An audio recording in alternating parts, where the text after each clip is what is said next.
Hi, my name is TJ Scott. This is my video reaction number 4 for Human Resources Management. So this video primarily, like the main topic that she discussed was square wheels over circular wheels. Basically, how can you get something moving efficiently, and then how can you keep it moving? She uses that analogy pretty frequently throughout the video, discussing why square wheels don't work and what goes into square wheels, and then obviously the opposition.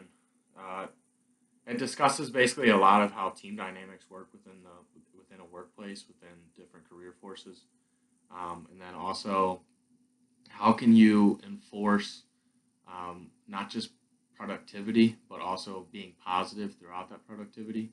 How are people going to work efficiently, be happy in their workplace, and have that desire to come work each and every day and work hard with that?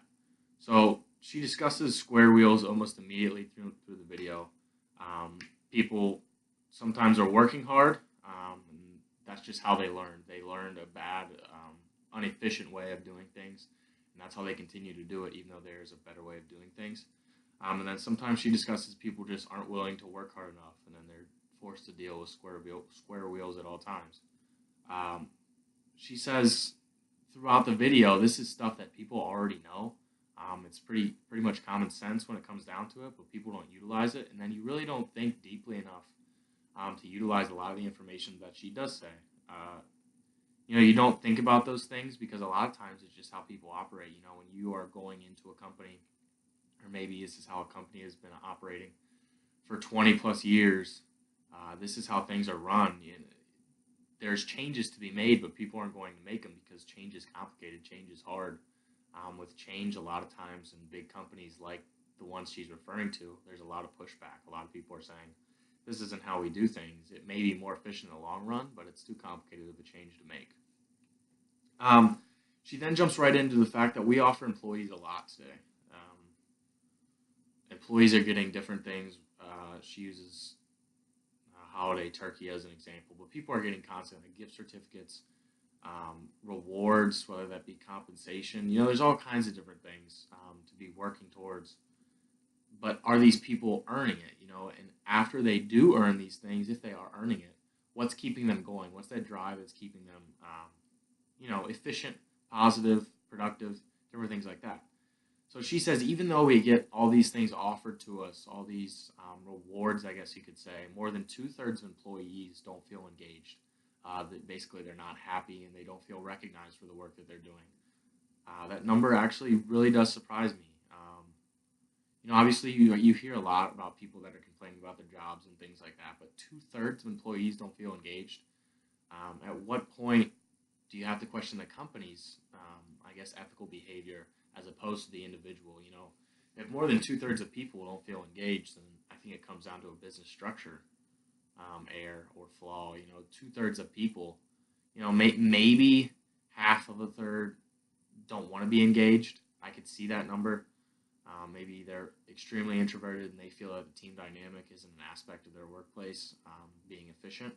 But 2/3 of employees don't feel engaged and don't feel recognized is astonishing. I think that greatly impacts productivity. People don't want to work if they don't feel like they are working towards something. They don't feel like the people they are working for recognize them. There's a lot of little things throughout a company that keeps it going that people don't realize that it's keeping them going. But then when you actually take a step back and kind of analyze each person's position and how vital it is to the main goal, obviously those people want some recognition, and they deserve the recognition. She talks about rewards and their use, but what really works. People are constantly using rewards, whether that be human resources or management, anything like that. They're constantly using rewards. But what's effective? What actually keeps people, okay, I'm glad we got this reward. I'm glad that we received this compensation because we deserved it. Now let's focus back in. Let's keep working towards something bigger, something greater.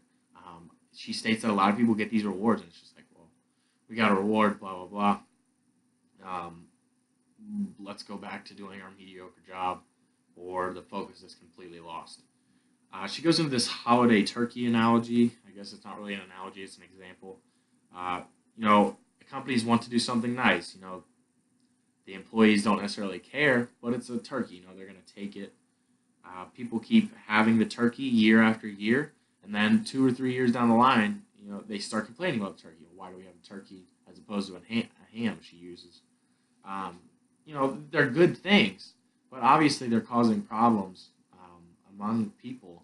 And then some people say one turkey's bigger than the other, or they're given different things. This is going to happen. This human emotion aspect within a workplace is complicated when you're all focused on something bigger.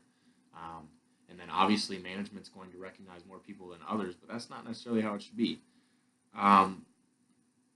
She says, make sure we reward good work. I think the homework kind of deals a little bit with this on a couple questions. How do we focus in on the people that are actually doing their job correctly and efficiently? It's easy to analyze some statistics and say, okay, this person's making things happen, but is it the right way? Is it efficient? Are they happy? Are they making other people happy? Are they making other people's jobs easier?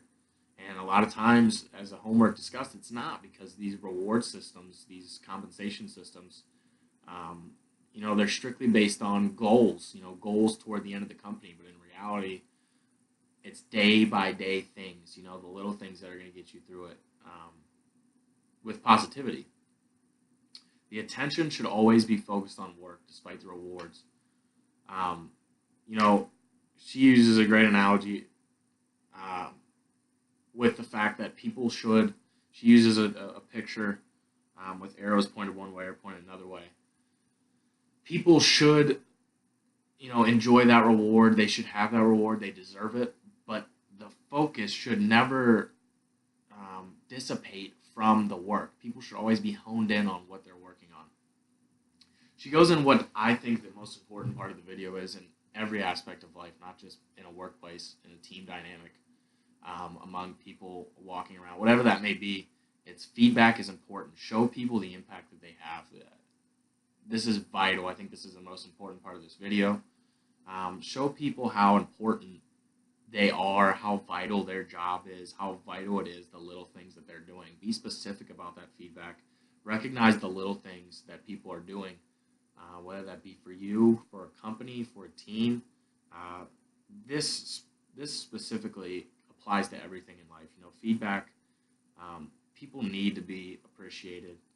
They know if you notice these things, it means a lot to that person. These little things that you're doing, like, hey, I appreciate the smile that you consistently have every day. It really picks me up. That means something to those people that might be smiling. It means something to the people that are receiving those rewards, because 9 times out of 10, they're not going to receive that from anybody else. And when you do, it just pushes you to do it that much more and make everybody else's day that much better. She also says, an important tidbit, I guess, also ask for feedback. You don't just always want to give feedback in certain situations. You want to ask it, am I doing this correctly? Am I doing this right? Could I do something differently? That's just as important as giving the feedback, because you want to know how to do your job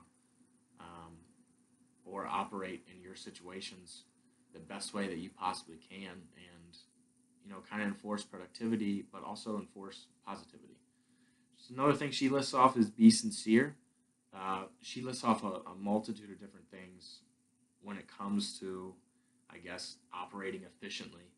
I'm kind of just bullet pointing the ones that I think are most important. She says be sincere. Absolutely. That kind of goes hand in hand with being specific. Everybody can say good job. Everybody can say hard work. That does feel good. But the important part is, hey, you did this great, or you did that great. Something specific brings more sincerity to what you're saying, more sincerity to how important you really are and how much people do recognize you. People want to hear the powerful things. This is what she kind of ends the video with. People in HR, people higher up in the company, they want to hear the little interactions throughout the day. They want to hear how the company or how they were affected, their employees, the employers. They want to hear how the operations within the company or how certain things that are going on within the company have impacted you or impacted other people. These little stories are what keep people going, the consumer stories, whatever it may be, customer service representatives.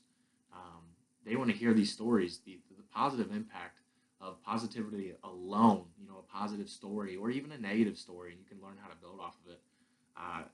It can't be spoken out with enough. You can't get enough positivity when it comes to these things. It really drives the company forward, and it really focuses in on your goals because you realize the impact that you do have. Thank you.